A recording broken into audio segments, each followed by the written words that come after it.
קשר עצמי לכל הצדיקים האמיתיים שבדורנו ולכל הצדיקים האמיתיים שוכני העפר ובפרט לרבנו הקדוש צדיק יסוד עולם נחל נובע מקור חוכמה רבנו רבי נחמן בן פגה ושמחה נח נחמן נאומן זכותו יגן עלינו ועל כל ישראל אמן.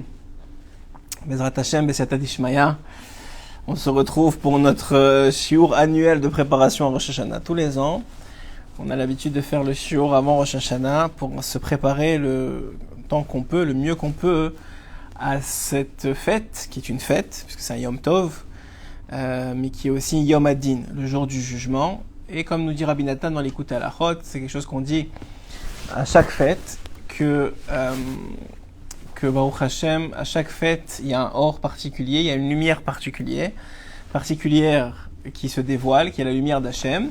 Et cette lumière d'Hashem qui se dévoile à chaque fête, elle dépend, la capacité de la recevoir et de la percevoir dépend énormément de la capacité qu'a l'homme à se préparer correctement à la fête qui arrive.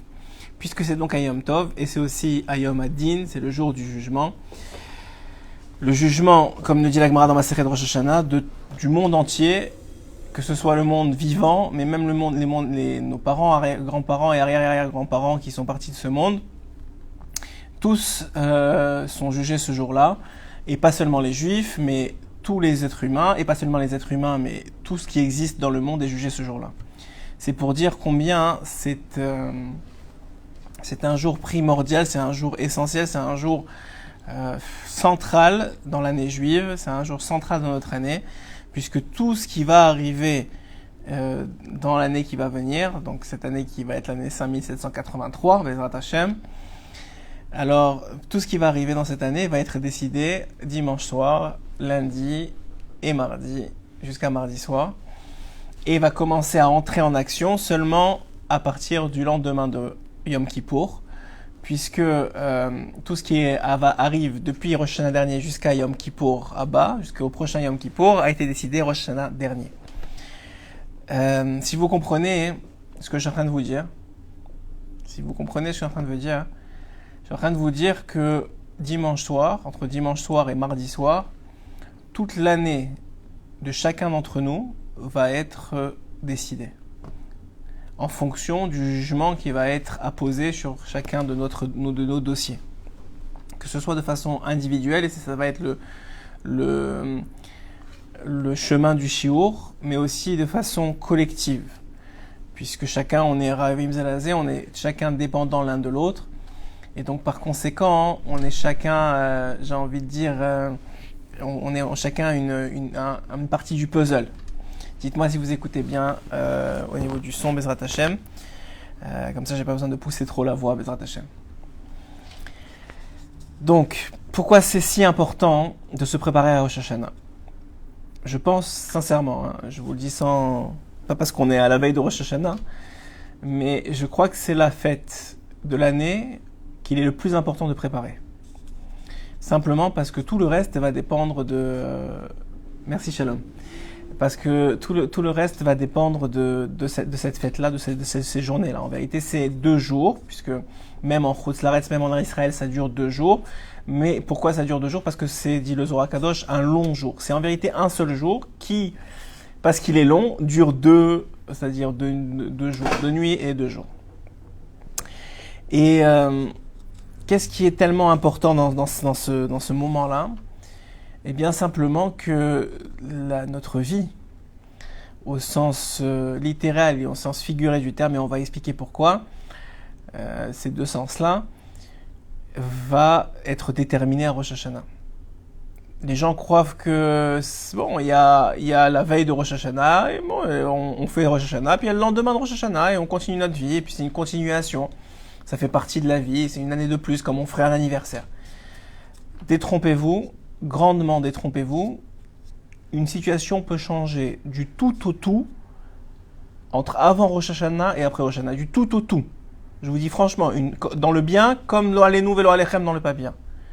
Une situation qui avait l'air paisible, tranquille, tout allait bien, tout était tranquille, passe Rosh Hashanah, c'est le bilboul total. L'inverse, une situation qui avait l'air finie, sans aucun espoir, sans aucun rien, passe Rosh Hashanah, La personne, elle guérit, comme si rien n'était. C'est comme si c'était du Dimayon, où la personne, elle sort de son problème sans rien du tout.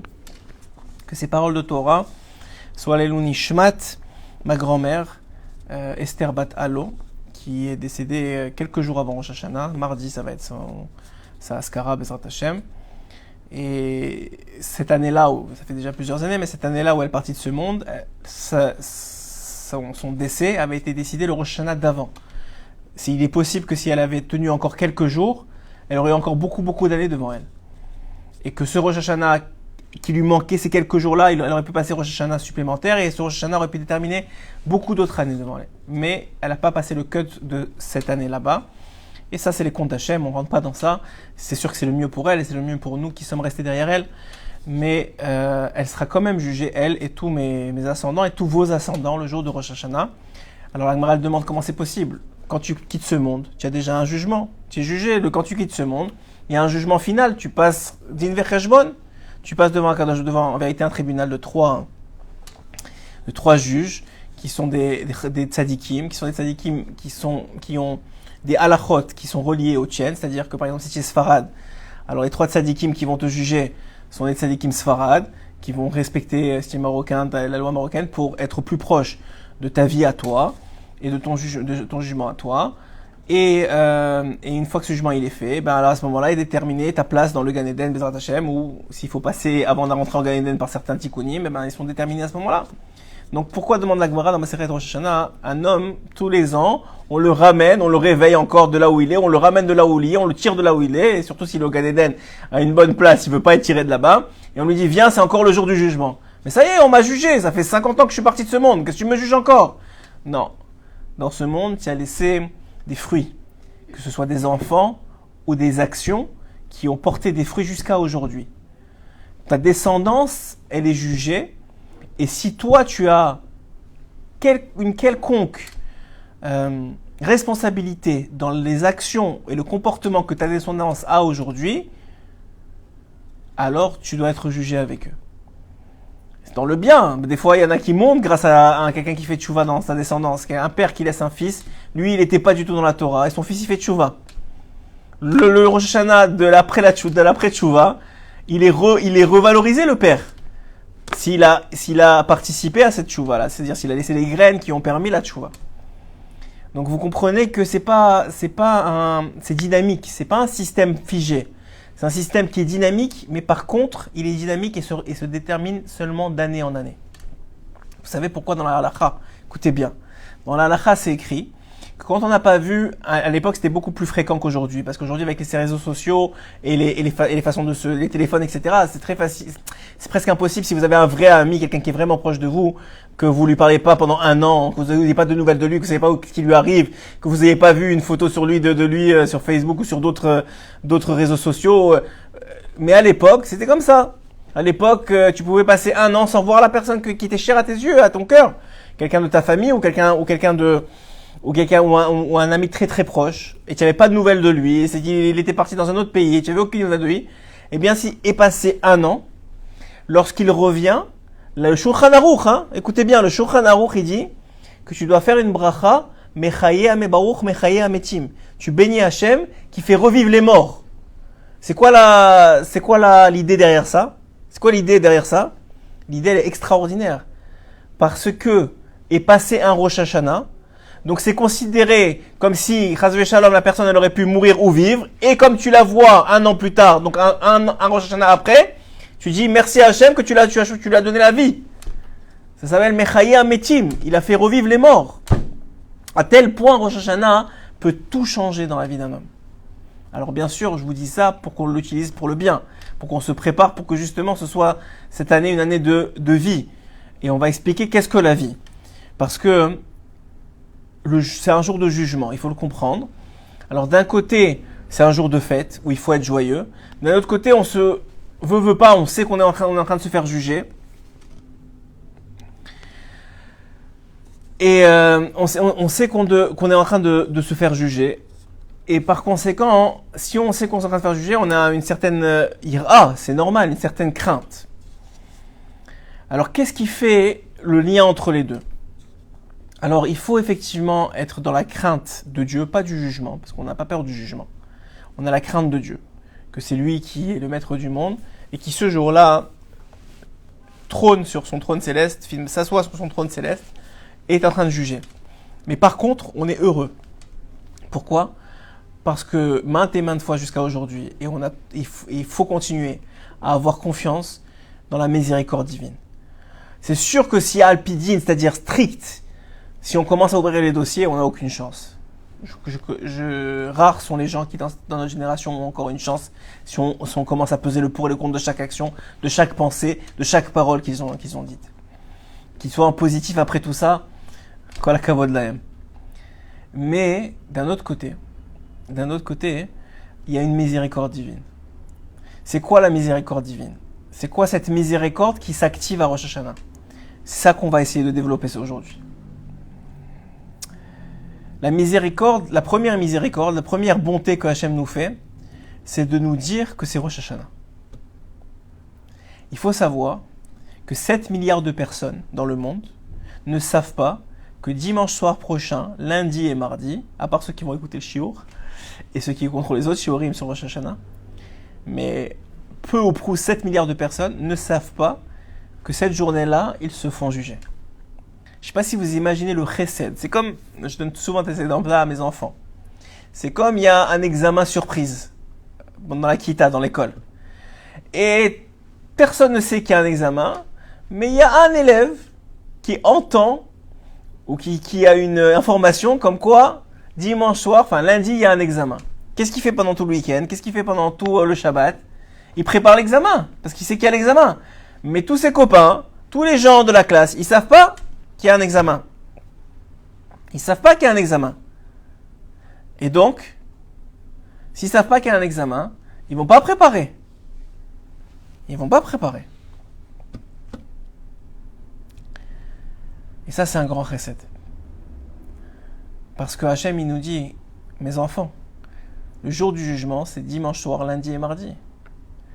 Donc, c'est le jour où si vous vous comportez bien, si vous vous remettez en question avant, on va vous expliquer tout le processus pour arriver au meilleur résultat possible post-Rosh Hashanah. Si vous faites tout ça, tout ce que je vous conseille de faire, si vous préparez comme il faut l'interro, vous allez réussir. Vous allez réussir parce que vous êtes, entre guillemets, avantagé. Parce que vous savez qu'il y a l'interrogation. Vous savez que c'est une interro surprise et que c'est lundi. Vous savez, ça, c'est déjà un chesed atzum. C'est déjà une miséricorde divine énorme. Pourquoi ? Parce que sur 3 choses, on est jugé pour l'année à venir. 3 choses ont déterminé notre année à venir. Une des choses, c'est comment on s'est comporté le jour de Rosh Hashanah. Et c'est en vérité la chose la plus importante des 3. C'est elle qui a le plus grand pourcentage dans la détermination de ce qui va se passer dans l'année qui va venir. C'est comment on s'est comporté à Rosh Hashanah. Comment ça marche exactement ? Alors en fait, on va essayer de vulgariser un peu le concept pour que vous compreniez finalement que c'est des choses qui sont très profondes mais très simples à la fois. Lundi et mardi, le monde se fait juger, pas tous en même temps, mais dit la Gemara comme Bnei Maron. Bnei Maron, dit la Gemara, elle se pose la question, c'est quoi ces Bnei Maron ? Alors elle donne 3 explications. Une des explications, c'est comme des moutons qui sortent d'un enclos, très étroit. L'autre, c'est comme des soldats qui vont en guerre, les uns derrière les autres, entre 2 montagnes, dans une colline. Tout ça pour dire quoi ? Que chacun passe l'un après l'autre. C'est pas un jugement klali, c'est pas un jugement tous les juifs en même temps, non, c'est pas comme ça que ça marche. C'est un après l'autre. Et pourquoi c'est important de savoir ça ? Parce que ne crois pas, toi, que maintenant, quand tu vas arriver au jour du jugement, tu vas pouvoir dire « Ah, mais c'est à cause de l'autre. Ah, mais c'est parce qu'il m'a dit ça. Ah, mais c'est parce qu'elle m'a frappé. Ah, c'est parce qu'il m'a truqué. » Non, c'est fini. L'autre n'existe pas le jour du jugement. Il n'y a que toi. C'est ton dossier à toi. Comment tu as réagi toi. Comment tu as parlé toi. Comment tu as jugé toi. C'est personne d'autre. Tout seul, tu es jugé. Ça, c'est déjà très important. Maintenant, la Gemara vient nous enseigner quelque chose. Elle explique, au temps de Shlomo Ameler, elle explique que le premier qui passait, c'était Shlomo. Dans le jugement, le jour du jugement, le premier qui passait, c'était Shlomo. Dit la Gemara, pourquoi ? Pourquoi le roi, il passe en premier ? Est-ce que c'est pour les honneurs ? Dit la Gemara, non. On le fait passer en premier parce que plus tu passes tôt, plus tu as des chances d'avoir un jugement favorable. Comment ça marche? C'est comme un père avec ses enfants.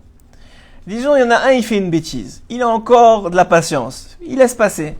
Le deuxième, il vient, il fait une autre bêtise. 5 minutes après. Il dit, ok, ça va, c'est bon, je laisse passer. Le troisième, il fait une bêtise. Encore une fois, et bon, à un moment, il y a les nerfs qui montent. Au bout de 4 fois, 5 fois, le cinquième, même si lui, il a rien fait, il vient d'arriver, il vient de faire une bêtise. Mais il prend pour tout le monde. Parce qu'il est énervé depuis 1 heure maintenant que les autres, ils l'ont chauffé. Il dit, Kaviachol, la Gemara nous explique Kaviachol, c'est un peu le même système. Quand les fautes s'accumulent devant Hachem, la colère d'Hachem, c'est-à-dire le din d'Hachem, augmente, la miséricorde diminue. Et donc, celui qui passe plus tard, il a moins de miséricorde avec lui. C'est pour ça, dit Rabbeinu, que celui qui vient le voir à Rosh Hashanah, alors il passe le jugement des Barechou. Le premier Barechou du Kriyat Shema du soir, donc du dimanche soir, au début de la prière de Harvey du dimanche soir, Rabbeinu dit, tout celui qui est venu chez moi, je lui fais passer le jugement à ce moment-là. Et en plus, c'est lui qui lui fait passer le jugement parce qu'on sait qu'il y a 24 tribunaux. Et dans ces 24 tribunaux, on a dit, chacun est représenté par 3 tzadikim qui sont les maîtres de ces tribunaux-là. Et chacun va aller dans un tribunal qui lui correspond, en fonction de où il est né, de qui sont ses parents, de quelles sont ses valeurs, de quelles sont ses coutumes, et de quel halakha il suit. Mais, dit Rabbeinu, si jamais tu es attaché au tzadikim, et en particulier si tu es Oman, cette année ça risque d'être plus compliqué pour certains, mais si tu es Oman, alors ce jour-là, Rabbeinu il fait en sorte que même si tu passerais pas le jugement positivement dans ton tribunal, alors il y a le système du tzadik Haemet et du tzadik Yesod, ce qu'on appelle le tzadik Yesod Olam. Le tzadik Yesod Olam, c'est quoi? C'est le tzadik maître du monde qui a une cour suprême finalement, ou plutôt une cour d'appel, on va l'appeler, parce qu'il y a une autre cour suprême et une cour d'appel, qui est la cour d'appel qui est au-dessus des 24 tribunaux. Et au-dessus de cette cour d'appel, il y a la cour suprême, ça c'est Hachem Yitbarach. C'est pour ça que Rav Israël Berodesser, il disait toujours, moi je veux, et Rabbeinu aussi disait ça, moi je veux être jugé que par Hachem. Pas que les gens me jugent, pas que les tzadikim me jugent, pas rien, juste Hachem. Parce que Hachem, c'est lui qui a la plus grande miséricorde pour nous. Maintenant, comment se préparer de la meilleure façon qui soit à cette soirée-là et à ces 2 jours-là? Alors, la première chose à faire, qui est extrêmement importante, c'est qu'il y a un concept que le Baal Shem Tov nous dévoile, qui est que si on est jugé en bas, on ne sera pas jugé en haut. Qu'est-ce que cela signifie?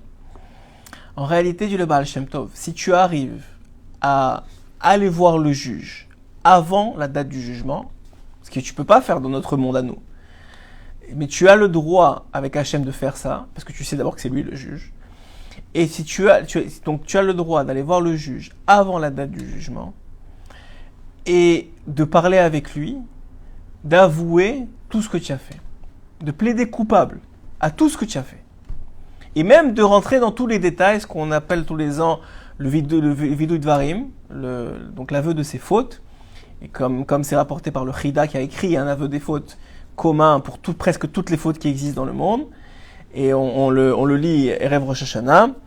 Bien sûr, d'abord on parle de ses propres fautes qu'on connaît et qu'on sait dans les détails. Plus vous rentrez dans ces détails-là, plus vous parlez, plus vous exposez toutes les fautes, mieux c'est. Pourquoi? Parce que plus vous réglez votre cas avant Rosh Hashanah, une fois qu'on rentre dans Rosh Hashanah, c'est comme c'est déplacé, c'est fini. Il n'y a plus de ce jugement-là. Même si maintenant, les anges accusateurs qui ont vos dossiers, ils vont rappeler cet événement-là, Hachem va venir, il va dire, moi j'ai déjà réglé ça avec mon fils. C'est pour ça que Chazal, ils ont instauré en vérité tous les soirs, quand on fait Kriyat Shema, d'avouer ses fautes, de faire vidouille. Pourquoi? Pour que la journée elle passe, même si tu as fait des fautes, puisque tu as fait vidouille, c'est entre toi et Hachem. Ça veut pas dire qu'il n'y aura pas une conséquence à cette faute-là. Bien sûr qu'il va falloir réparer. Mais c'est comme un enfant qui a cassé un vase très très cher aux yeux de son père. Maintenant, s'il vient, lui, cet enfant-là, il vient, alors que personne ne l'a encore dénoncé, il vient et il dit, papa, regarde, je sais, j'ai pas fait attention, tu m'as prévenu plein de fois, et finalement j'ai cassé le vase que tu aimais tant, qui venait de ton grand-père ou de ton arrière-grand-père. Et il est cassé. Mais je suis prêt à rembourser, je suis prêt à faire. Alors Hachem, le père, il va dire, ok, au moins il est venu me voir, au moins il admet que c'est lui, il s'est pas caché. Et maintenant, il faut le réparer, il faut payer pour ce vase. Il va payer, il ira, et on lui donnera des travaux de communauté, des travaux communautaires, et il réparera. Il va être réparé, il faut qu'il soit réparé. Mais, au moins, il n'y a pas tout le balagan qui vient avec. Parce que ça, si la personne n'a pas fait ça avant, alors l'ange accusateur, le dénonciateur, il va venir, il va dire au père, il va dire au juge, regardez ce qu'il a fait, regardez ce qu'il a fait, regardez ce qu'il a fait, et ça n'a pas été réglé avant. Il n'y a pas eu un esquème que c'est bon. Au moins, j'admets qu'il est venu me voir et qu'il reconnaît ses fautes. Et donc là, le jugement, il est beaucoup plus dur. Donc la première chose à faire, et c'est en ce sens-là que la première partie du jugement est faite, c'est en fonction de l'année qui vient de passer. Parce qu'en réalité, chaque année, on a deux trains dans notre vie. On a le train de la vie, ce que je dis tous les ans, on a le train de la vie. Le train de la vie, c'est le train de la vie qui passe. Que Hachem, il a décidé qu'il y a un train qui part depuis la création du monde jusqu'à la venue du Mashiach et même après, jusqu'à la fin du monde. Selon ce que Hachem veut comment il veut finir le monde. Mais depuis le début jusqu'à la fin, il y a un train qui passe. Et puis il y a ton train à toi, ta petite vie à toi. Est-ce que maintenant, quand est-ce que toi, tu vas prendre, la question elle est, quand est-ce que toi, tu as pris déjà, on va passer dans le passé, cette année, l'occasion que ton train et le train de la vie se correspondent, s'allient ensemble. Et si c'est le cas, et si tu as fait avancer le train de la vie, c'est-à-dire tu as fait avancer la volonté d'Hachem, tu as fait avancer, tu as glorifié le nom d'Hachem, tu as permis que ce train de la venue du Mashiach, donc de la glorification d'Hachem, donc de la justification de la création de ce monde, il avance. Si tu as fait ça, alors au moment où tu as fait ça, tu as rencontré le train de la vie. Et tu as réussi. Et tu as réussi. Mais sache que ça passe toujours par quelque chose de commun, de déterminant. C'est ce qu'on appelle Messirut Nefesh. C'est quoi Messirut Nefesh? Messirut Nefesh en hébreu, ça veut dire le don de soi. Mais c'est pas une traduction qui est exacte évidemment, parce que c'est du français et l'hébreu c'est beaucoup plus profond dans les mots et dans le sens des mots. Messirut Nefesh, si on prend exactement littéralement, c'est pas le don de soi, mais c'est le don du Nefesh. C'est quoi le Nefesh? C'est une partie de l'âme. Il y a la plus basse. Nefesh, Ruach, Neshama, Chaya, Yechida, c'est les 5 parties d'âme juive. La plus basse, celle qui est contenue dans le foie et dans le sang, c'est le Nefesh. Et la plus basse du Nefesh, c'est le Nefesh Abéhémi. C'est l'âme animale. Donc même dans le Nefesh, il y a différents niveaux. Et le plus bas, comme explique le Baal Tanya longuement dans le Tanya, c'est le Nefesh Abéhémi, l'âme animale. Quand tu fais Messirut Nefesh, c'est pas écrit Messirut Neshama, c'est pas écrit Messirut Chaya ou Yechida, c'est écrit Messirut Nefesh. Messirut Nefesh, ça veut dire que ce qui est le plus dur pour l'homme, c'est de sacrifier son bien-être, de sacrifier sa tentation qui vient du plus profond de ses tripes, qui est habité dans son sang, parce que le Yetzer Hara, il a mis le poison du venin du serpent dans le sang de l'homme, et qui le chauffe toute la journée pour s'énerver, pour répondre, pour regarder ce qu'il ne faut pas regarder, pour frapper des fois, pour s'énerver vraiment, ou pour voler, pour tricher chacun avec le venin qu'il n'a pas réussi encore à extirper de son sang. Il vient à chaque fois, à chaque instant, le Yetzer Hara vient plusieurs fois dans la journée, plusieurs fois dans le mois, plusieurs fois dans l'année, il vient te chercher.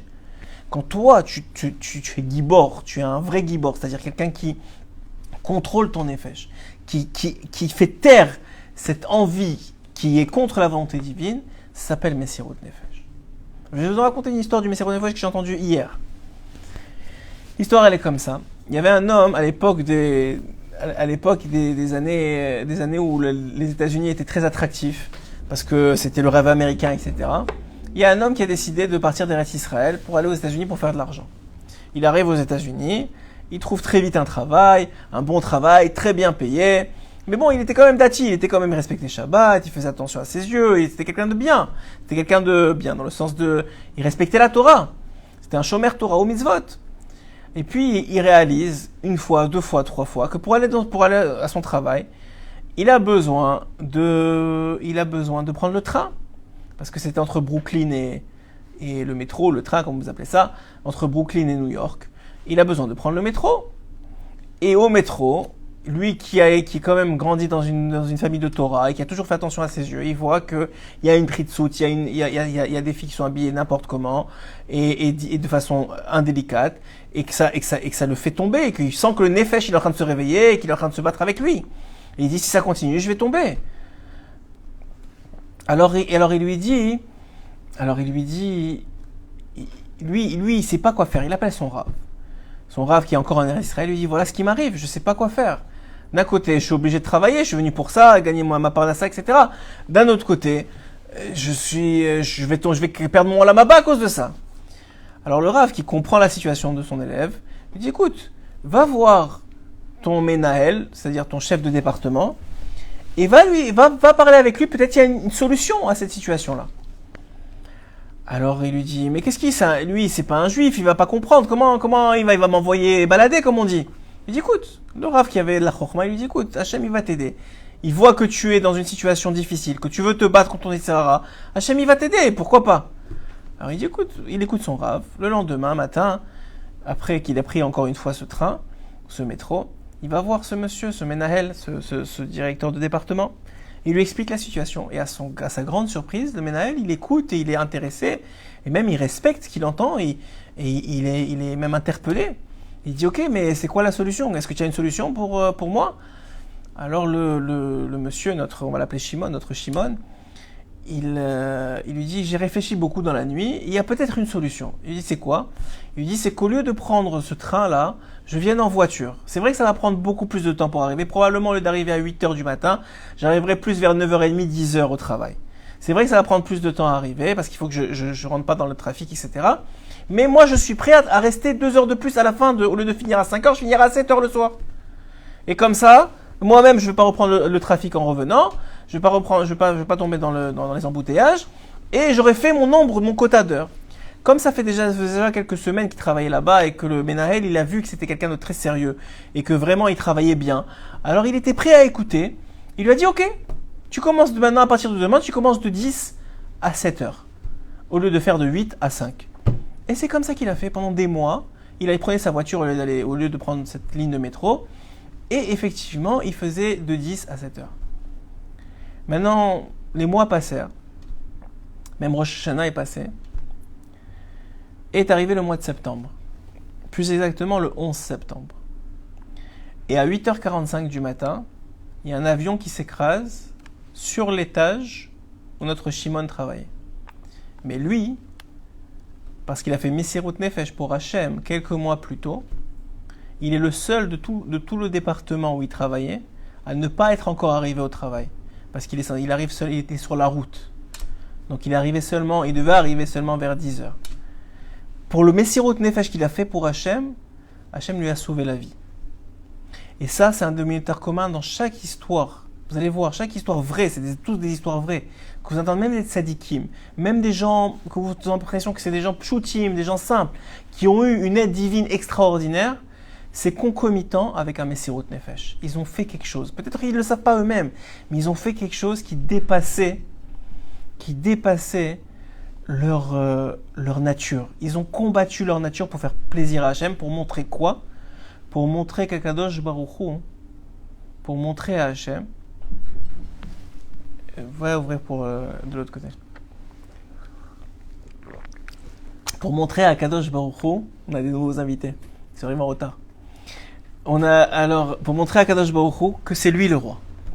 Parce que le thème central, alors contrairement à ce qu'on aurait pu penser, parce que finalement, ce jour du Tishrei, du premier Tishrei qui est donc aussi Rosh Chodesh, on va vous expliquer pourquoi Rosh Hashanah tombe Rosh Chodesh aussi, c'est un très grand secret. Mais ce jour de Rosh Chodesh, qui est donc Rosh Hashanah, le jour de Rosh Chodesh, qui est donc Rosh Hashanah, ferme la porte. Ce jour de Rosh Chodesh, qui est donc Rosh Hashanah, c'est un jour de renouveau. Et c'est le jour qui correspond à la création de l'homme. Adam Arishon a été créé Rosh Hashanah. Adam Arishon a été créé Rosh Hashanah. La création du monde a commencé le 25 Elul, donc cette semaine. Cette semaine a commencé la création du monde.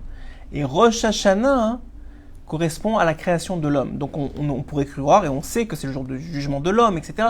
Donc on pourrait croire que celui qui doit être au centre le jour de Rosh Hashanah, c'est l'homme, c'est lui qui est jugé. Vient nous dire Chazal, et en particulier Rabbeinu, vient nous apprendre quelque chose d'extraordinaire. Que c'est pas l'homme qui est au centre du jour de Rosh Hashanah, mais c'est Dieu qui est au centre du jour de Rosh Hashanah. Parce que c'est tout le but de Rosh Hashanah, c'est de se rappeler que Akadosh Baruch Hu, c'est lui le Melech Malchem Melachim, c'est lui le roi des rois. Et qu'on veut, et tout le but de Rosh Hashanah, c'est de montrer le plus possible qu'Hachem, que malgré que cette année on s'est trompé plein de fois, et on n'a pas fait Messirut Nefesh quand il fallait, on n'a pas pris l'embranchement de la vie lorsqu'il nous permettait de le prendre, on n'a pas fait la mitzvah qui nous tend, et on n'a pas fait la mitzvah au moment où il nous attendait, elle nous tendait les bras. On a fermé les yeux sur cette mitzvah-là, et on a ouvert les yeux sur une avéra sur laquelle on aurait dû fermer les yeux, etc., etc. Malgré tout ce qui s'est passé cette année, qu'on a avoué, encore une fois, qu'on a avoué avant Rosh Hashanah, le jour de Rosh Hashanah, il n'est plus question de ça. La preuve, c'est que le jour de Rosh Hashanah, on ne rappelle pas ses fautes. Jamais on ne rappelle ses fautes. Pourquoi? Chazal dit c'est pchita, c'est normal.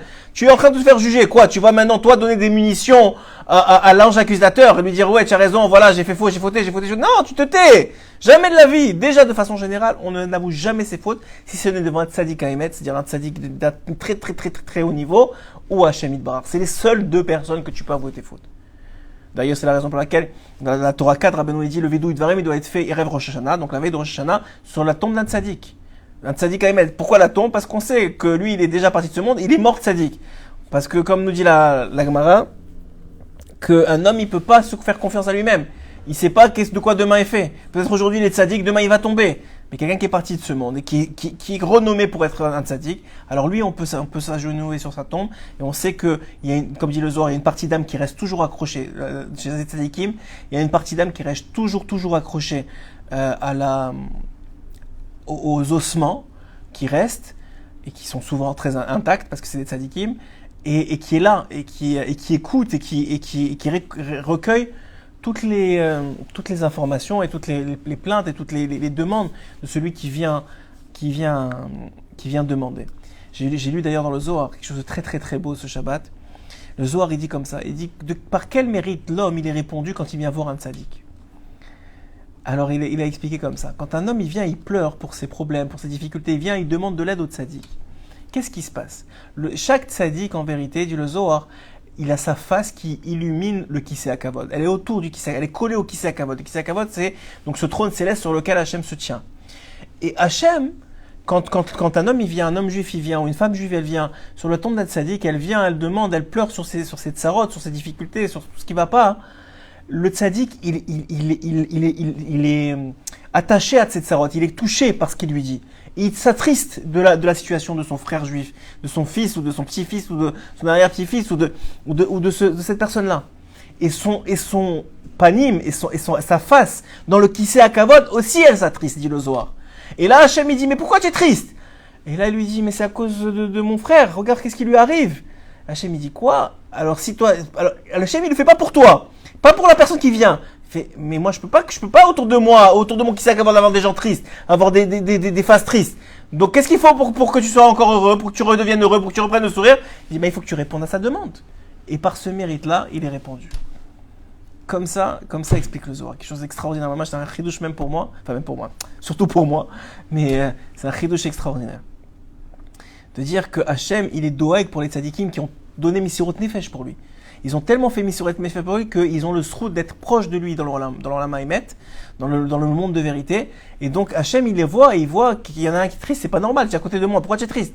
Il dit, mais il y a un de tes fils qui est malade. Il y a un de tes fils qui n'arrive pas à trouver son zivouk. Il y a un de tes fils qui a un problème de parnassa. Il y a un de tes fils qui a un problème de shalom bayit. Et moi, comment je vais être heureux? Il dit, ok, on va régler ça alors. Ça, c'est une des grandes choses. Maintenant, dans cette idée-là, il faut bien écouter. Dans cette idée-là, on a compris qu'est-ce qu'il faut faire jusqu'à Rosh Hashanah. Jusqu'à Rosh Hashanah, il faut faire ce qu'on appelle une remise en question de tout ce qui s'est passé ces années, de toutes les opportunités de Messirut Nefesh qu'Hachem nous a donné, qu'on n'a pas pu prendre, qu'on n'a pas prises, et que même des fois on a transgressé. Et surtout, il faut prendre du temps. Et je vous le dis, c'est pas pour moi que je le dis, je me le dis à moi-même évidemment. Il faut prendre du temps, beaucoup de temps, le plus que vous pouvez cette semaine, puisqu'on a eu une semaine de Rosh Hashanah, dimanche soir prochain, c'est Rosh Hashanah. d'avouer ses fautes à Hachem. Si on peut le faire sur la tombe d'un tzaddik, qui est reconnu comme tel, alors c'est encore mieux. Comme on a dit, on fait participer le srout du tzaddik, qui lui est proche d'Hachem. Mais si on ne peut pas, au moins directement en hitbodedut avec Hachem, avouer ses fautes, lui demander pardon, lui demander de l'aide, qu'on ne refasse plus ce genre de situation-là, qu'on réussisse à reprendre ce train de la vie, à faire avancer la venue du Mashiach, etc., etc. Ne pas être de ceux qui la retardent, mais de ceux qui l'avancent. Ça, c'est la première chose très très importante que je voulais vous dire.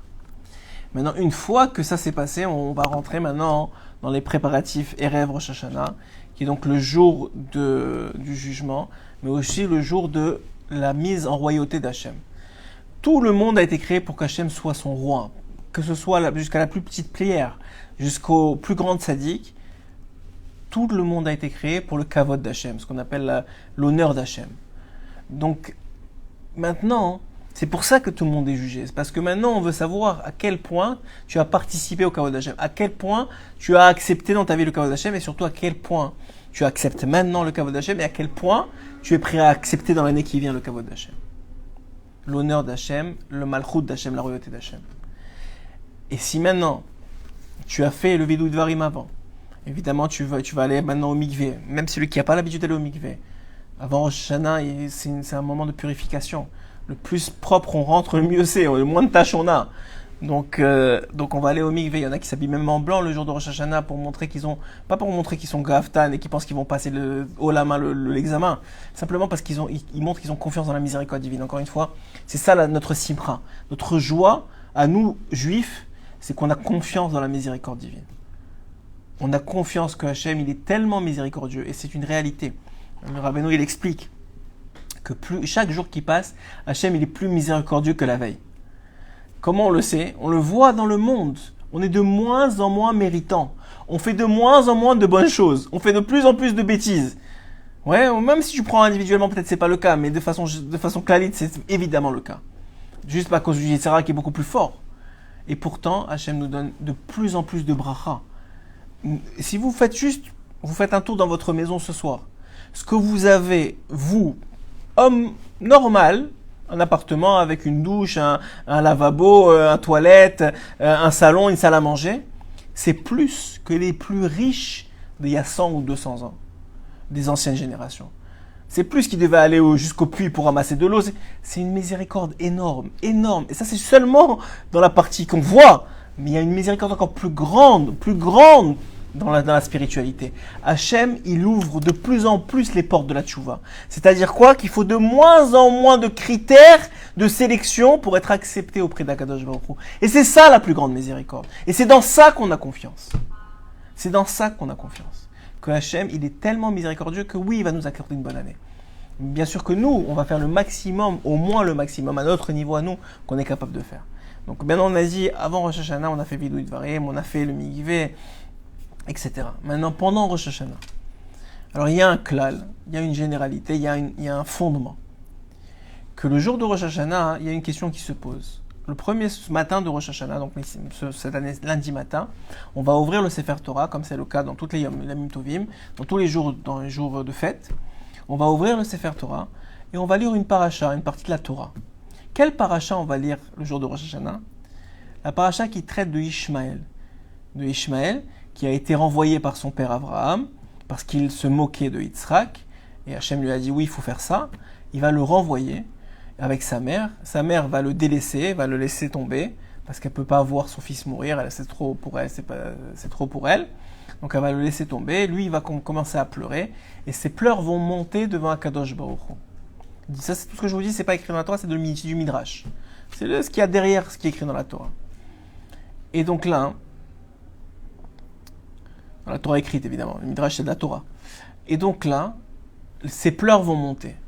Et pourquoi ils vont monter? Pour demander la miséricorde divine, que Hachem, il pardonne, et c'était le jour de Rosh Hashanah, nous dit la Gemara, le jour de cet épisode-là de la Torah, c'était Rosh Hashanah aussi.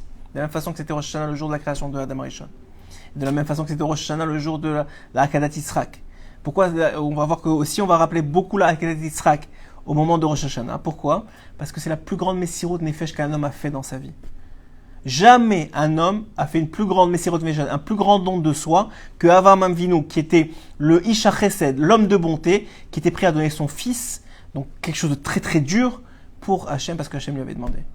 Et comme c'est un jour de Messirot Nefesh, on évalue comment le jugement il est fait sur la base de Messirot Nefesh, sur combien on a été prêt à donner pour Hachem, de nous-mêmes, contre notre nature, de se contrôler, etc., comme on a expliqué. Donc, encore une fois, hein, ça c'était pour Abraham Avinu. On revient à Ishmaël. Pourquoi Ishmaël, cette histoire-là, elle nous est rapportée? Parce qu'au moment où les pleurs sont montés, ils sont venus dire à Hachem, ces anges de pleurs qui sont montés, voilà, sauve-nous. Et là, tout de suite, deux anges de Ram Israël, qui sont Michaël et Gabriel, sont venus voir Hachem. Il lui dit, mais Hachem, je comprends, j'ai rien contre Ishmaël, mais regarde ces enfants, cette descendance, qu'est-ce qu'ils vont faire à ton peuple? Combien ils vont tuer de juifs? Combien ils vont faire du mal lorsqu'ils vont retourner aujourd'hui dans notre terre, en terre d'Israël? Combien ils vont leur faire du mal? Combien ils vont les empêcher? Combien ils vont jouer le mauvais rôle dans l'histoire? Reprends-le, tu l'aimes, Ishmaël, il n'y a pas de problème, reprends-le à côté de toi. Ça a l'air qu'il a fait tchouva, tant mieux, reprends-le à côté de toi. Et au moins qu'il ne donne pas de descendance, qui va faire tellement de mal pour toutes les générations. Encore une fois, une parenthèse, c'est pas que tous les Ismaélites sont des gens mauvais. Chas v'shalom, bien au contraire, il y a des gens très bien, des gens qui ont des bonnes midotes, des gens qui aiment les autres, qui aiment les juifs, qui ont protégé les juifs, par exemple contre les nazis à l'époque, ou même dans plein de situations, contre leurs frères arabes, ils ont protégé plein de fois. C'est pas, on ne dit pas qu'on met pas tout le monde dans le même sac. Il y a dans chaque génération et dans chaque umot, dans chaque peuple, des gens qui sont ce qu'on appelle des tzadikim des umot, c'est-à-dire des gens bien, des gens justes, on appelle ça des justes des nations. Donc on ne fait pas de généralité ici, mais c'est une évidence qu'une partie de la descendance d'Ishmaël a créé beaucoup jusqu'à aujourd'hui beaucoup de problèmes. Même les Ishmaélites qui sont honnêtes avec les musulmans qui sont honnêtes aujourd'hui le disent, qu'il y a une partie des extrémistes musulmans qui leur donnent un mauvais nom, qui leur font un mauvais nom à cause des attentats et de tout ce et qui leur empêchent de vivre une vie honnête, et parce qu'ils se font voir même mal à cause de ces gens-là. Donc c'est une réalité qu'il y a une partie de ça. Maintenant vient les anges d'Israël et vient leur dire mais n'écoute pas les pleurs, quoi. Prends-le avec toi. Il a fait tchouva, garde-le proche de toi. C'est une création à toi. C'est le fils d'Abraham, il n'y a pas de problème. Mais qu'il n'ait pas de descendance. Qu'est-ce qu'il va dire Hachem? Il va dire Hachem quelque chose d'extraordinaire. Il va dire maintenant, à l'instant présent, il mérite d'être sauvé. Et parce qu'il mérite à l'instant présent d'être sauvé, je vais le sauver. Malgré que Hachem, il sait de sa descendance va descendre des gens qui ne mériteraient pas d'être sauvés. Mais lui, il mérite. Et de là, pourquoi est-ce que Chazal, ils ont choisi cette parasha, là particulièrement le jour de Rosh Hashanah?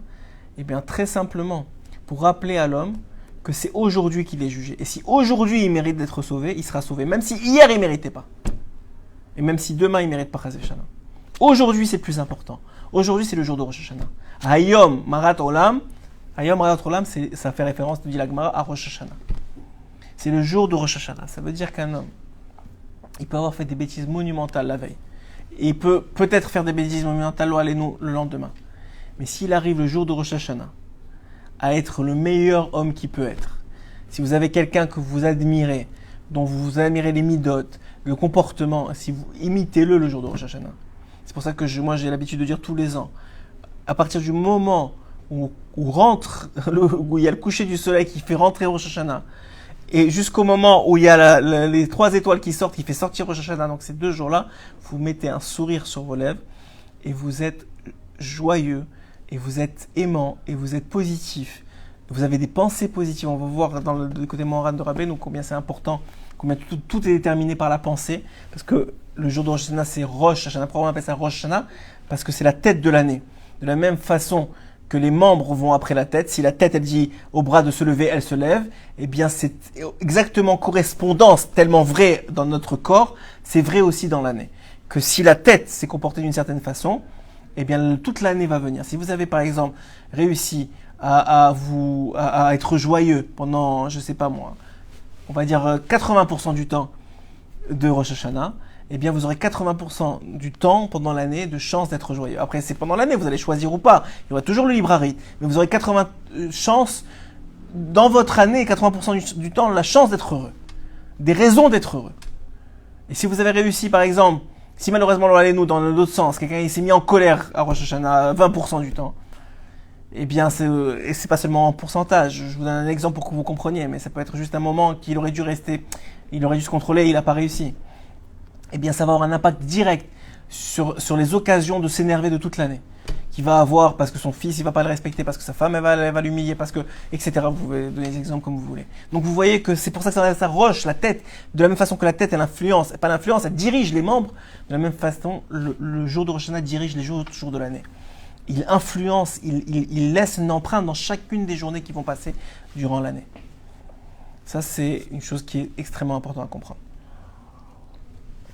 Donc si vous comprenez ça, vous comprenez que le jour de Rosh Hashanah, c'est le jour où il faut être positif, ne pas faire aucune critique, ne pas voir le mal. Même si les enfants ils vous font brûler la maison, c'est comme si tout est joyeux, tout est bien, ils sont gentils, ils sont bons, parce que il faut comprendre une chose, c'est que la personne aussi, elle juge l'autre personne. Et son jugement, il est tenu en compte dans le jugement de l'autre personne. Donc c'est important d'avoir, surtout auprès de vos proches, une pensée positive pour vos proches. Même si vous avez disputé la veille, d'avoir la force d'oublier ça. D'oublier les gens qui vous ont fait du mal, de leur vouloir du bien. Parce que de toute façon, si vous faites ce Messirut Nefesh là, Hachem, il vous le rendra. Jamais, écoutez bien, jamais, je pourrais répéter jusqu'à demain, jamais, jusqu'à toute ma vie, jamais un homme n'a perdu de faire Messirut Nefesh pour Hachem. Jamais.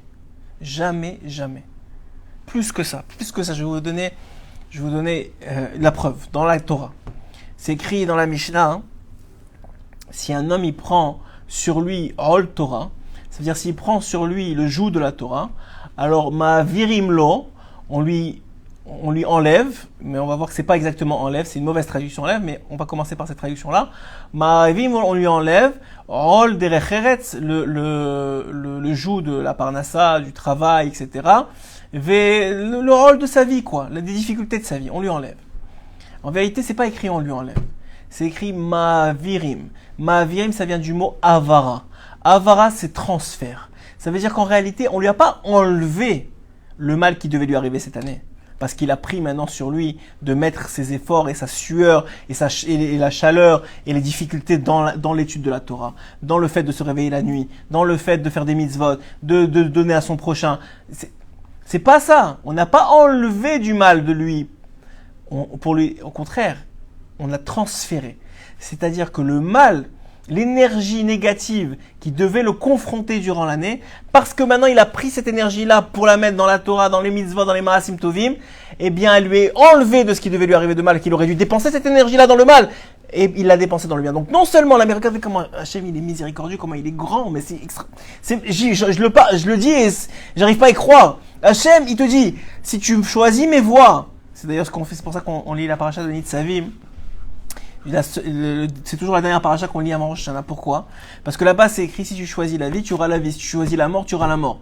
Alors tout le monde pose la question, mais c'est évident. Si tu manges du poison, tu vas mourir. Si tu manges des choses barrées, tu vas vivre. Il dit non, Harem, ils disent non, c'est pas évident. Parce qu'on parle pas ici de poison ou de pommes ou de tomates. On parle de quelque chose qui est beaucoup plus caché. Si maintenant un homme il choisit la vie, ça veut dire il fait Messirut Nefesh pour Hachem, il choisit la Torah, il choisit les mitzvot, il choisit de mettre son énergie, de se réveiller la nuit pour Chatzot, de faire Idbo des doutes. Il met son énergie dans ce que Hachem il veut de lui. Alors il aura la vie. C'est quoi la vie ? C'est la vie éternelle. On parle pas de cette vie-là, on parle de la vie éternelle. C'est quoi la vie éternelle ? C'est la vie qui est en connexion avec Hachem. Vous méritez la connexion avec Akadosh Baruch Hu. Et dans cette vie-là, et dans l'autre. C'est une vie qui commence maintenant, mais qui finit jamais. C'est une vie éternelle. C'est ça la vie. C'est ça, et c'est pour ça, et ça répond à la question, une question qu'on pose tous les ans, et que Rabbi nous répond, auquel Rabbi Nathan y répond aussi, qui dit, mais normalement on ne demande rien à Rosh Hashanah. Aucune demande personnelle. Rien. Pourquoi ? Parce qu'on est déjà jugé, c'est déjà bien. Si on est pardonné, on va pas commencer en plus à demander des choses. C'est pas le jour. On verra ça plus tard, après Rosh Hashanah. Il y a Yom Kippour pour demander pardon, et après ça, on demande des bonnes choses pour tout Sukkot. Donc on ne demande rien. Et pourtant, la tefila, elle est truffée de demandes de je t'en supplie, Hachem, donne-nous la vie. Écris-nous dans le livre de la vie. S'il te plaît, Hachem, écris-moi dans le livre de la vie. Voilà, c'est pas une demande personnelle, ça. Alors la réponse, elle est non, c'est pas une demande personnelle. Pourquoi c'est pas une demande personnelle? Parce que la vie qu'on demande, c'est pas plus d'argent, plus un autre appartement, une nouvelle maison. C'est pas ça la vie. La vie, c'est être connecté à l'infini, c'est connecté à Dieu. C'est ça la vie. C'est voir Dieu dans sa vie, c'est faire des mitzvot pour lui, c'est être capable de faire Misirot Shefesh pour lui. C'est être capable de lui parler, c'est être capable de le sentir dans notre vie, c'est ressentir son feedback, son retour, c'est de voir son aide, sa Siyata Ishmaya, son aide divine dans nos difficultés que les portails s'ouvrent alors qu'elles étaient fermées. Ça, c'est la vie. Ça, c'est la vie. De comprendre un texte de Torah qu'on n'aurait jamais compris s'il n'a jamais été pas avec nous pour le comprendre. Parce qu'on a aucun seren, on comprend rien. D'avoir une Siyata Ishmaya que des mitzvot se présentent à toi, juste au moment où tu peux les faire. Tout ça, c'est la vie. Et c'est la vie, c'est une vie qui est éternelle. C'est-à-dire qu'en réalité, tu es en train de faire maintenant une action qui non seulement te sauve de tout le mal qui devait t'arriver, parce que cette énergie-là, elle aurait dû être quelque part. Cet effort-là que tu as mis dans la Torah, il aurait dû être mis autre part. Va changer un pneu crevé ou nous des choses beaucoup plus graves que ça. Beaucoup plus graves que ça. Pas ouvrir à quelqu'un qui essaie d'ouvrir. Et beaucoup plus grave que ça. Et donc, cet homme-là, il a... Il y a quelqu'un? Je pense qu'il y a quelqu'un qui est fermé. Bon, c'est pas grave. Tiens. Si, il y a quelqu'un, regarde, il a tapé ici. On va voir là-bas. Et donc, cet homme-là, non seulement, je m'excuse. Ah. Cet homme-là, non seulement il a réussi, il a sauvé sa vie. Non seulement il a sauvé sa vie, c'est-à-dire qu'il a gagné pour l'éternité dans ses mitzvot, dans sa Torah, dans ses Mesirot Nefesh. Il a fait, c'est pas Mesirot Neshama, c'est Mesirot Nefesh. Il a contrôlé son Nefesh. Non seulement il a gagné dans ce monde, qui s'est sauvé de tous les problèmes qu'il aurait dû avoir, où il aurait dû perdre son temps, que son temps il l'a mis dans la Torah, il n'a pas besoin de le mettre dans les problèmes de Parnassa, les problèmes de Shalom Bayit, des problèmes d'éducation des enfants, etc. Non seulement ça, parce que j'ai lui a enlevé. Ça, il y a un rav qui me disait, qui est un rav de communauté, qui me disait, j'ai jamais vu moi un homme qui s'est occupé des enfants des autres, dont Hachem n'a pas sauvé ses propres enfants. Jamais.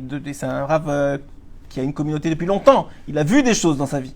Il a dit, jamais j'ai vu quelqu'un qui a mis des efforts pour s'occuper des enfants des autres, c'est-à-dire des enfants juifs, de ses frères juifs, des enfants de Dieu, que Hachem il s'est pas occupé de ses propres enfants.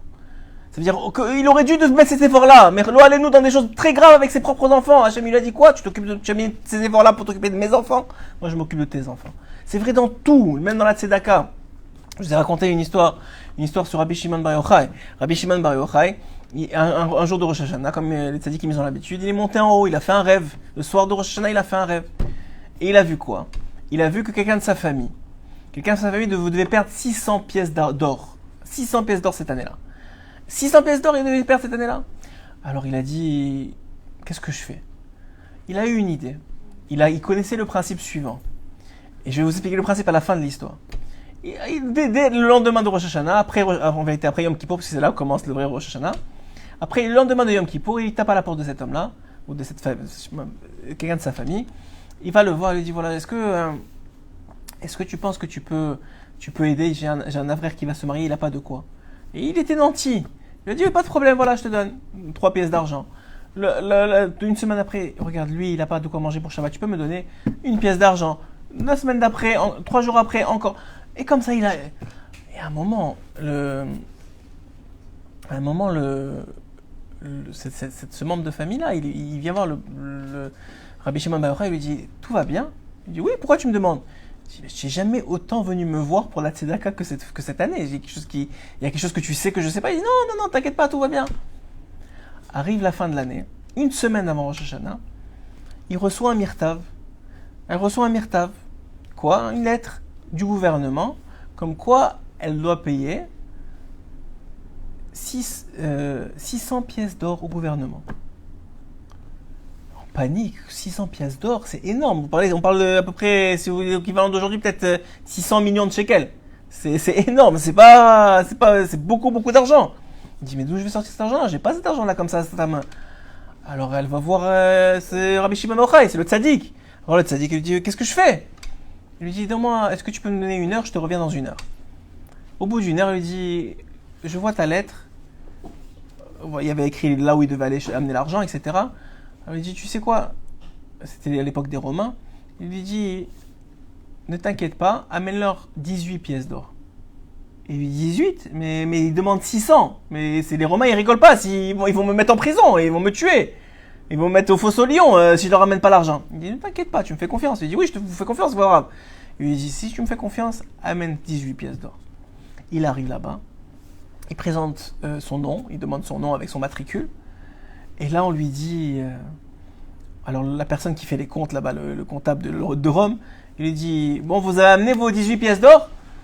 Alors lui, il n'en croit pas ses oreilles. Mais on m'a envoyé une lettre avec 600, il me demande.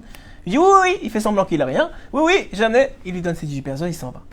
Évidemment, tout de suite, il va voir Rabbi Shimon, à son retour à la ville, il va voir Rabbi Shimon, il dit, mais comment vous saviez que c'était 18 qu'il allait me demander? Alors il dit, maintenant je peux te dévoiler le secret. Il y a un principe dans la Torah. C'est écrit, la Torah elle nous enseigne la chose suivante. C'est écrit comme ça. C'est écrit, voilà ce que tu vas gagner cette année, c'est dans Nitzavim. Voilà ce que tu vas gagner cette année et voilà ce que tu vas perdre. Alors le Chacham me demande, on n'est pas bête.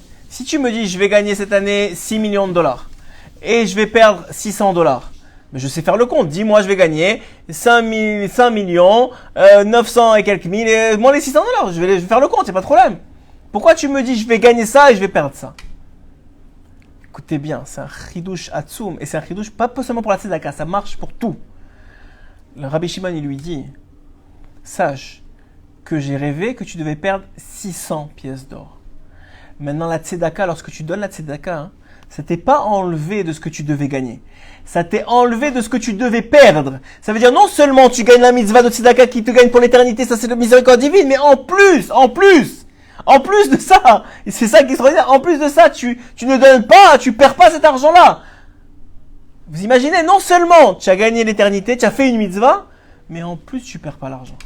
Mais ça, tu peux pas le savoir à l'avance. Il lui dit, mais pourquoi tu m'as pas dit ça avant? Je t'aurais donné les 600 directement, j'aurais même pas perdu 1 pièce d'or. Il lui dit, non, ça je pourrais pas. Parce que sinon, tu n'aurais plus de prira, tu n'aurais plus de libre arbitre et ça n'aurait plus de valeur. Il faut qu'il y ait un Messirut Nefesh. Même si tu es quelqu'un de très généreux, même si tu es quelqu'un de très aisé, je t'ai demandé beaucoup d'argent cette année. Et jamais tu m'as dit non. Tout le temps, tu me dis, tu m'as donné, et tu m'as donné, et tu m'as donné. Donc, tu as fait Messirut Nefesh. Tu as donné de ton sang. Cet argent-là, tu l'as travaillé à la sueur de ton front. Tu es quelqu'un d'honnête. Tu n'as pas volé là, cet argent-là. Donc, tu l'as travaillé à la sueur de ton front. Ça a de la valeur auprès d'Hachem. Et c'est vrai pour tout. Sachez qu'on ne perd jamais.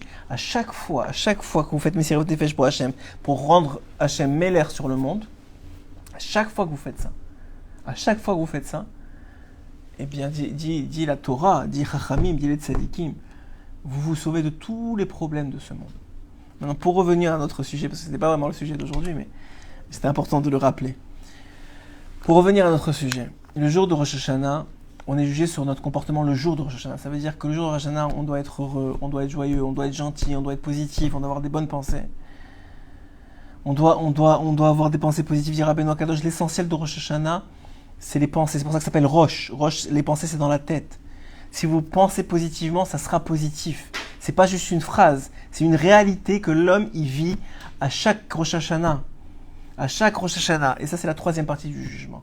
La première, on a dit, c'est sur comment on a réussi à regretter nos fautes, à, bien sûr, évidemment, s'empêcher de faire des fautes, mais si on les a fait, de les regretter, de les avouer à Hachem Yitbarach. La deuxième, c'est quel comportement on a eu le jour de Rosh Hashanah.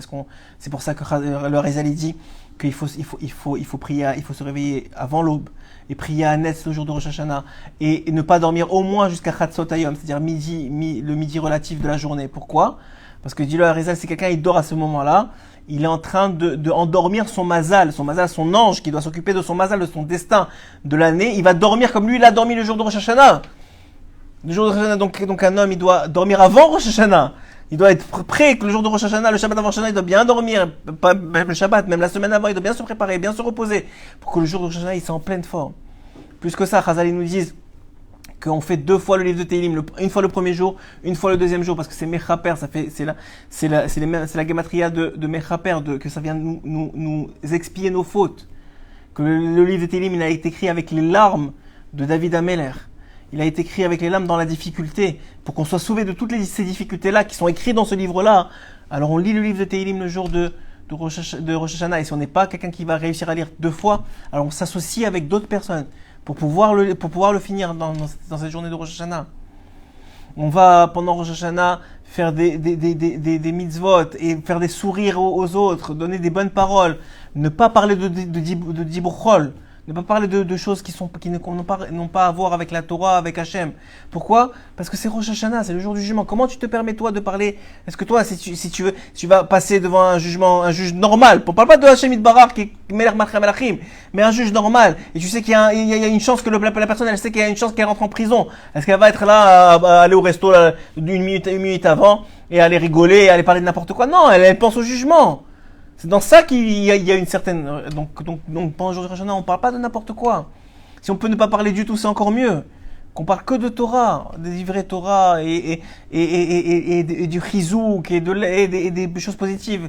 Nous, on a l'habitude, moi je suis pas en général à la Rosh Hashanah, mais on a l'habitude Shabbat et le jour de Rosh Hashanah de faire le jeu des tzadikim, de dire le nom des tzadikim. Pourquoi? Parce qu'en disant leur nom, on éveille leur mérite sur la table de Rosh Hashanah. De la même façon qu'il y a des simanim, on mange des simanim, des choses qui rappellent le bien à Rosh Hashanah, comme la pomme dans le miel, comme la tête de veau, qui va nous rappeler que Hachem il va être miséricordieux avec nous, il va nous mettre à la tête et pas à la queue, qui va nous faire réussir, qui va nous donner une boussanée. De la même façon, on dit des noms de tzadikim, ou encore mieux, si on a des histoires de tzadikim, du Baal Shem Tov, du Baal Atanya, de Rabbeinu Akadosh, de Rabbi Nathan, de leur vie. Si on a des histoires, il faut le dire ce jour-là, parce que ça amène la miséricorde sur la personne qui le dit et sur tous les gens qui l'entendent. C'est des moments exceptionnels qu'il faut attraper. La tfila de Rosh Hashanah, il faut essayer de comprendre ce qu'on dit. Dis-le à Rizal, celui qui pleure pas Rosh Hashanah, il a un problème. Alors là-bas, le Rav Ovadia, il rapporte le Harizal et il dit non, il faut pas s'inquiéter, mais il faut essayer au moins d'avoir la kavana dans la prière, de comprendre ce qu'on dit. C'est même si ça prend plus de temps, même si on a besoin d'un livre qui est traduit et qu'à chaque mot on voit ce que ça veut dire, au moins on fait une tfila qui a du sens. Lorsqu'on écoute le shofar. Il y a des choses à se rappeler. On ne peut pas tout dire aujourd'hui, mais il y a 10 choses à se rappeler au moment où on fait le shofar. Une des choses, c'est la Akedat Yitzhak, le Misirut Nefesh qu'a fait Avraham et Yitzhak pour Hachem Yitbarach. Une autre chose, c'est que maintenant, c'est le jour du jugement, de la même façon que quelqu'un qui va en guerre, on sonnait du shofar pour lui enlever la peur et pour qu'il ait de la force. Nous aussi, on rentre en jugement, on doit avoir de la force de se tenir devant Hachem et de vouloir quand même, malgré tout le jugement qu'il peut abattre sur nous, être quand même son Eved, être quand même son serviteur et quand même son fils, et avoir confiance en lui. Une autre chose, c'est de se rappeler de ce, comment on appelle ça? Une autre chose dans le fait de sonner du shofar, c'est de se rappeler du son qu'on a reçu la Torah avec. C'est aussi le son du shofar. Donc là aussi, que de savoir que notre porte de sortie, que notre bouée de sauvetage, c'est la Torah, d'être prêt à l'étudier, d'être prêt à aider à la transmettre, même si on n'est pas très fort en Torah, mais de transmettre des shiurim, de prendre sur soi, de faire des shiurim à la maison, de gens qui viennent pour des shiurim, transmettre la Torah qui est notre bouée de sauvetage. Ce qui nous maintient en vie, la vie comme on l'a expliqué, au sens de vie éternelle. Tout ça, c'est ces moments-là qu'il faut prendre. Chaque seconde, elle peut donner des fruits. Comme un embryon qui va donner un être humain par la suite. L'embryon de l'année, c'est Rosh Hashanah. J'ai envie de dire plus que ça. La dernière chose sur laquelle on est jugé, après le fait qu'on est jugé sur l'année qui vient de passer, sur le jour même, c'est sur l'année qui va venir. Comment je peux être jugé sur l'année qui va venir? Alors le Baal Shem Tov, il donne l'idée suivante. Si maintenant, dans ma tête, je projette l'année qui va venir, je me projette en train d'étudier plus, en train d'être un meilleur mari, en train d'être un meilleur père, et je prouve en plus, au moment où je suis en train de vivre maintenant, que oui, j'essaie d'être un meilleur mari, un meilleur père, d'être un meilleur homme, d'être quelqu'un qui est plus connecté avec Hachem. Et qui accepte Hachem plus. Même maintenant, ça commence déjà que j'accepte plus Hachem comme roi sur moi. Mais même, je me projette que toute l'année, je veux être celui qui accepte Hachem, qui ne s'énerve pas, et je vais être, mais pas seulement je vais être celui qui ne s'énerve pas, qui ne crie pas, qui ne remet pas en question Hachem, qui accepte avec amour ses décrets, si je me projette comme ça, alors c'est le plan de l'année. C'est mon plan de l'année. Et c'est ça les bonnes pensées qu'il faut avoir. C'est ça les pensées positives qu'on doit préparer pendant Rosh Hashanah. Toutes les pensées positives que ça va être ça, parce que je vais être quelqu'un de bien. Parce que Hachem m'a donné la vie, parce que Hachem va m'aider, parce qu'il y aura les tzadikim, il y aura Rabbeinu Akadosh qui va me tenir la main. Et il y aura tout ça. Ça, c'est la projection que je fais sur l'année. Cette projection-là, elle me permet d'être serein pendant Rosh Hashanah. Pas serein dans le sens d'être joyeux. On sait que c'est vrai qu'on va être jugé, mais on va être jugé par le Melech Malchei Melachim, par le roi des rois, qui est miséricordieux, qui nous aime plus que tout au monde. Sur ça, on doit être joyeux. Sur ça, on doit être joyeux. Sur ça, on doit être joyeux. Et il faut être joyeux à Rosh Hashanah. Et quand on pleure, dit le Harizal, même quand le Harizal il parle de pleurs, on ne parle pas de pleurs de quelqu'un qui est triste. On parle de pleurs de quelqu'un qui regrette, de pleurs de quelqu'un qui réalise que pourquoi j'ai pas été aussi proche comme ça toute l'année, pourquoi c'est maintenant que je suis proche et pas toute l'année, et de pleurs d'espérance que l'année prochaine sera meilleure, que ce sera une année de connexion, une année de vie, une année de bracha. Et finalement, on va finir sur une idée. Alors on dit, ouais, mais d'accord, mais si tout est jugé, pourquoi j'en profite pas pour demander la parnassa, pour demander la santé? Ça fait je suis quelqu'un qui est malade. Il dit, mais moi je suis malade, pourquoi je demande pas maintenant? Je peux pas me connecter si je suis pas bien. Là est la réponse. La réponse est dans la question. Quand vous demandez la connexion avec Hachem, Hachem il ouvre le dossier, il dit maintenant cet homme-là, l'année prochaine, il va être plus connecté avec moi. Il veut plus faire avancer le train de la vie, le train de la Géoula, le train du Mashiach. Il veut se réveiller la nuit, il veut faire khatsot, il veut plein de choses, il se voit le faire, il lui manque juste mon aide à moi, dit Hachem. Alors qu'est-ce que je peux faire pour l'aider? Ah, il a besoin d'avoir du Shalom Bayit, parce qu'il n'y a pas de Shalom Bayit, il n'a aucune chance de pouvoir étudier la Torah correctement et de pouvoir se consacrer à aider les autres, parce qu'il a même pas de base chez lui, c'est toujours les cris et les histoires, alors comment il va faire de toute façon? Alors je vais l'aider dans son Shalom Bayit. Mais un homme qui veut avancer le train de la Géoula, il veut aider les autres, il veut transmettre la Torah, il a besoin que ses enfants ils soient dans le bon derrière, qu'ils soient pas tout le temps en train de l'appeler, qu'on l'appelle à cause que lui il a fait ça, l'autre il a fait ça, et lui il a mal respecté, alors il a besoin de ça. Alors, Bezrat Hashem, je vais l'aider avec l'éducation de ses enfants. Ah, il a besoin de Parnassa pour pouvoir chercher Shabbat et les mitzvot, parce que lui, maintenant, il veut faire Shabbat. Mais lui, maintenant, il veut pouvoir donner la tzedaka. Lui, il se voit donner, il se voit transmettre, il se voit donner la tzedaka. Ah, alors, je vais lui donner de la Parnassa. Ça va avec, c'est honteux de demander. La seule chose qu'on demande à Hachem, sois roi sur moi cette année. Je veux que tu sois roi sur moi et tu es roi sur moi. À partir de maintenant, tu es roi sur moi. Ce qui arrive demain, arrive demain. Ne laissez pas voler Serara jouer avec vous dans votre tête. Ça, c'est tout le Inyan. C'est ça Rosh Hashanah. C'est ça Rosh Hashanah. J'espère que, Bezrat Hashem, je vous souhaite une très très très très belle année. Que ce soit une année de connexion. C'est pas pour rien qu'on a appelé la page Torah Connexion. Que ce soit une année de connexion avec Hachem. Que vous voyez Hachem dans vos vies. Que vous le voyez vous aider. Que vous le voyez vous sauver de tous les problèmes que vous avez eu cette année, que ce soit un lointain souvenir, tous les problèmes, toutes les difficultés, tous les problèmes de Shalom Bayit, tous les problèmes de Parnassa, soit un lointain souvenir à partir du moment où Yom Kippour est passé. Que ce soit une année de bracha, mamash, que vous voyez, la bracha, c'est pas l'argent, la bracha, c'est le osher, c'est le bonheur de la vie. C'est cette sensation d'être connecté, d'être protégé par Akadosh Baruch Hu, cette sensation d'être aimé par Hachem, cette sensation qu'on est aimé par l'homme, ça veut rien dire l'homme, par l'être le plus puissant du monde, qui peut tout faire d'un claquement de doigts, en particulier à Rosh Hashanah.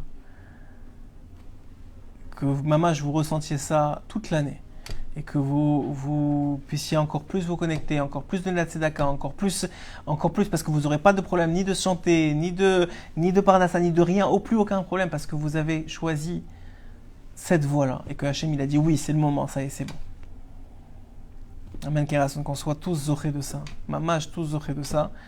Qu'on soit plus tenté par notre Nefesh Abéimi, qu'on s'élève au niveau de Neshama, Chaya et Echida, de ce qu'on s'enlève de niveau en niveau, au niveau des parties de notre âme les plus élevées qui ne veulent pas de ce monde-ci, pas des ta'avot de ce monde, pas de tout ça.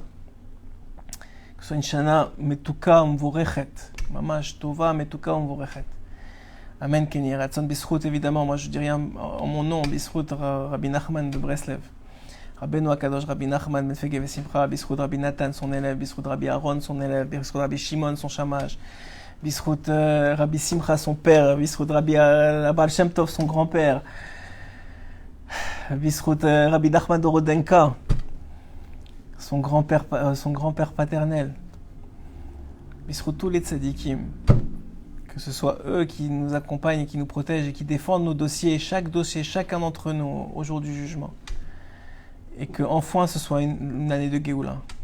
Que enfin le Mashiach vienne cette année et que Mamash, la royauté d'Hachem soit dévoilée au monde entier. Amen, Kenny Ratson.